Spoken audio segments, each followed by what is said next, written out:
ఉగ్రవాదాన్ని ప్రోత్సహిస్తూ భారతదేశాన్ని అస్థిరపరిచేందుకు కుట్రలు చేస్తున్న పాకిస్తాన్ కు తగిన బుద్ధి చెప్పాలని మహిళా ఐక్యవేదిక సభ్యులు డిమాండ్ చేశారు. హిందువులనే లక్ష్యంగా చేసుకుని పాకిస్తాన్ ఉగ్రవాదులు కాశ్మీర్లో నిరాయుధులైన అమాయక యాత్రికులపై దాడి చేసి నరమేధాన్ని సృష్టించడం నిరసిస్తూ జగిత్యాల మహిళా ఐక్యవేదిక ఆధ్వర్యంలో తహసీల్ చౌరస్తా వద్ద కొవ్వొత్తులతో నివాళులర్పించారు. ఈ సందర్భంగా పలువురు మహిళా నేతలు మాట్లాడుతూ ఉగ్రవాదులు అత్యంత దారుణంగా భార్యల ముందు భర్తలను, పిల్లల ముందు తండ్రులను వారి గుర్తింపు అడిగి పాశవికంగా హత్య చేయడం మహిళా లోకాన్ని తీవ్రంగా కలిసివేసిందని అన్నారు. ప్రధానమంత్రి నరేంద్ర మోడీ తీవ్రవాద పాకిస్తాన్ దేశాన్ని ప్రపంచ చిత్రపటంలో లేకుండా చేస్తేనే భారత్లో శాంతి నెలకొంటుందని అన్నారు. ఉగ్రవాదానికి వ్యతిరేకంగా కేంద్ర ప్రభుత్వం తీసుకునే ఏ చర్యకైనా యావత్ మహిళా లోకం మద్దతు ఇస్తుందని అన్నారు. ఈ కార్యక్రమంలో ఐక్యవేదిక నాయకులు భీమనాథిని ఉమాదేవి, మీనాక్షి, సింగం పద్మ, మాధవి, లక్ష్మి, మమత, సుజాత తదితరులు పాల్గొన్నారు.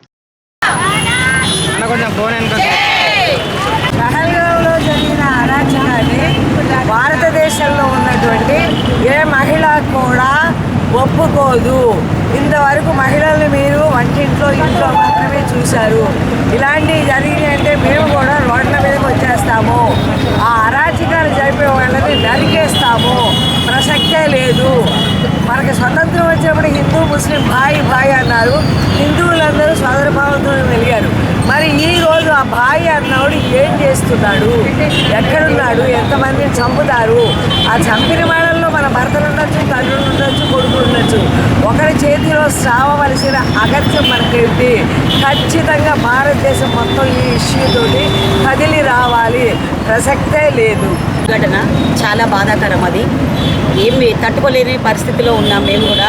అది విన్న నుంచి మేము కూడా మాలో ఇంత ఉక్రోషం వస్తుందంటే మాకే కనుక రైట్స్ ఉంటే వాళ్ళని కాల్చి చంపాలన్నంత ఉక్రోషంగా ఉన్నాం మేమే. దయచేసి మోడీ గారికి ఒకటే విన్నపము, ఈ కాంచి ఉచిత పథకాలు ఇవన్నీ కాకుండా ప్రతి జిల్లాలో ఒక ఇంటికి ఒక యోధులను తయారు చేసే సెంటర్ను పెట్టండి. అప్పుడు మన రక్షణ మనమే చేసుకోగలుగుతాం. జై జవాన్.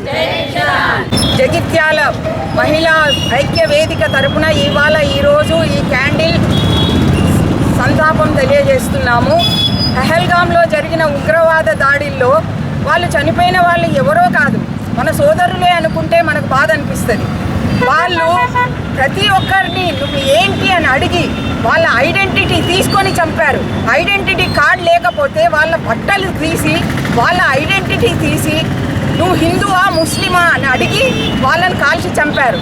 కాబట్టి మనం ఇప్పటికైనా కూడా హిందువులలో మనము ఐకమత్యం తెచ్చుకొని వెదిలితే మన దేశాన్ని మనం కాపాడుకున్న వాళ్ళం అవుతాము.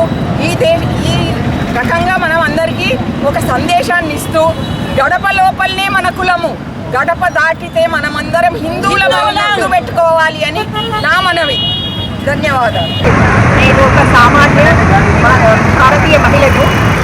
నా 55 సంవత్సరాల జీవితంలో నేను మొదటిసారి ఇలా ఈ వేదికకు వచ్చి మాట్లాడాల్సిన దుస్థితి రావాల్సింది. దీనికి నేను చాలా బాధపడుతున్నాను. ఈ మతోన్మాదము, ఈ అరాచకం అనేది అస్సలు సహించలేదు. కోరుకుంటున్నాను.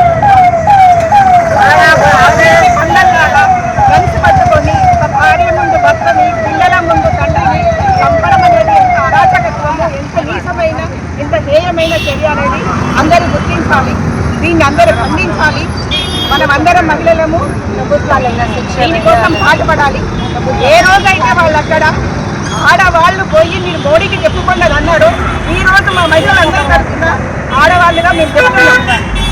మోడీకి do it, end it and finish it and stop it. దీనికి అత్యన్వయంగా పోరాడాలి. కంప్లీట్గా టెర్రరిజం అనేది పూర్తి స్థాయిలో వినాశనం చేయాలని మా మహిళలందరి తరఫున నేను కోరుకుంటున్నాను. దేశాలందరూ కూడా నివ్వడిపోయే భారత సంస్కృతికి మచ్చ